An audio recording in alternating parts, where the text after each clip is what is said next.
Brent. What's going on, my man? How you doing, dude? What's going on? Hey, man, I'm here for you. Thanks for taking the time out of your day and chatting with me. I appreciate it. Absolutely. Where are you guys at right now? Technically, if I'm to be honest with you, I'm at home in California. Nice. That sounds really good right now because here in Fargo, I think we're looking at minus 45 with the wind chill this weekend. So home in California sounds good. Yeah. Well, I mean, I'm leaving in 7 days to head to the UK. So it's like 20 degrees there, if that makes you feel better. Yeah, actually, it does make us feel a little bit better. When you guys get to town, it's March 16th, playing a show here in Fargo. By then, hopefully, it'll warm up a little bit. What can fans expect on this upcoming tour? Well, the big thing is that Threat to Survival was released last year on September 18th, and we toured pretty heavily through 2015, and now we're starting the new year out. And we're really, really stoked about this tour because we definitely wanted to get to the West Coast and get to Fargo. And we're super excited about the fact that we're bringing a band called the Virgin Marys with us on this run. It's actually kind of a short tour. We wanted to specifically get out to you guys and girls earlier than later because festival season's starting towards the summertime, so March made a lot of sense to get out to Fargo. But they should expect, between what we do and what these gentlemen do in the Virgin Marys, that it's going to be probably one of the greatest shows they've ever seen. I mean, it's down and out, like straight up rock and roll, but there's a lot of style to this show, and I think there's a lot of style between both of the bands. If you don't know who the Virgin Marys are, definitely look them up. They're from the UK. They're three gentlemen that are, let's just put it this way, these three guys make a lot of sound. And then Shinedown's going to get up there and do the thing that we do, which is just lay it down for the people. So that's what people should expect. Yeah, we're stoked, man. We actually saw you this past summer at Moondance Jam in Walker, Minnesota. And one thing I noticed about you guys, I've seen you several times, you just seem so tight. And you've always been a tight band, but it was just so perfect, it almost seemed like. Do you guys get that vibe when you're up on stage now that things are just operating like you're a fully operational rock machine right now? I got to be honest with you. It takes a lot of work to get it to that, to get it into that zone. We're all for perfectionists, and we'll be the first ones to tell you that when we walk on stage, we want to do our best to really kind of become one brain, and that's really what happens, but that takes a little bit of time. It's as you get older, and by no means a stretch of the imagination are we old, it's just, as you get older with the type of show that we put on, because it's a really physical show, it takes a minute when you're out there on the road. I remember back in the day, like when we were in our 20s, you could go out for 6 months straight and it was nothing, without coming home.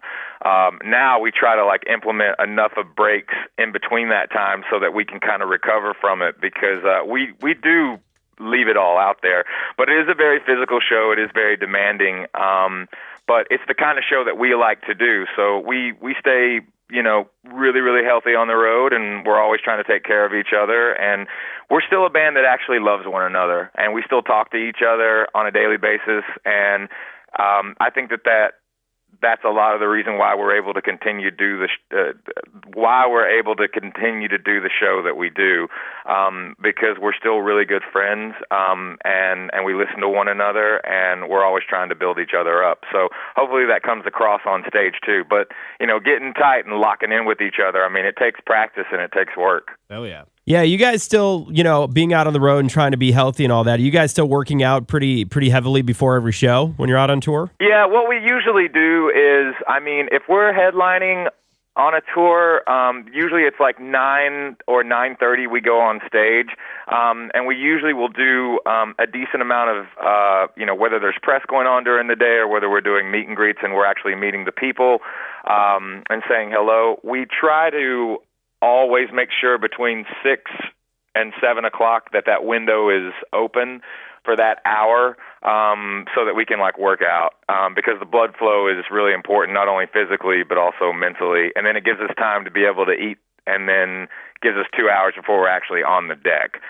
It's pretty regimented, man. But in answer to your question, yeah, we definitely have to work out. We have to stay physical at all times. Yeah, for sure, man. And when you guys, like before the show, before the workout every day, you got a lot of downtime on the road. We talked to a lot of bands. They all have a lot of interesting hobbies and passions when they're out on the road. What do you personally like to do to just pass the time?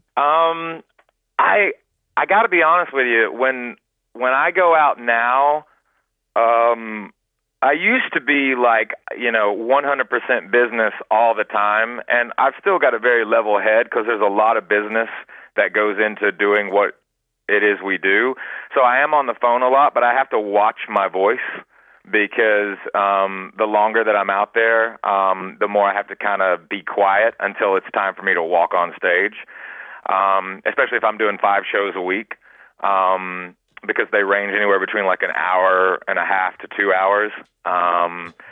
The biggest thing that I do to pass the time now, I am constantly like texting and emailing, but I guess for some reason I've really gotten into this app, and I'm not a video game guy. Like I never was like really a gamer or anything like that, but I'm stuck on this Marvel Comics like app that I downloaded. So I'm like beating the crap out of all these like superheroes. So that's like been my thing here lately. Like if I've got like, 20, 30 minutes and I'm just bored, I'll just pull the app up and like, fight someone. That's awesome, man. I'd love to talk to you about video games, but we're going to have to save that conversation for another time. We're stoked to have Shinedown back in town March 16th. And got to give it up for you, man. You guys always throw down. You're one of the best singers in all of music, and we really appreciate you taking the time to talk to us today. You're very, very kind, and thank you so much for saying that. I really appreciate it. But a lot of respect and much love to you guys for all the support that you've given us through the years. And we're really excited to be coming to town and playing for everyone. And like I said, I really, really respect you guys. Thanks so much for the love and the support, and we'll see you soon. All right, Brent, thanks for calling in. We'll see you March 16th when you hit Fargo. Sounds good, guys.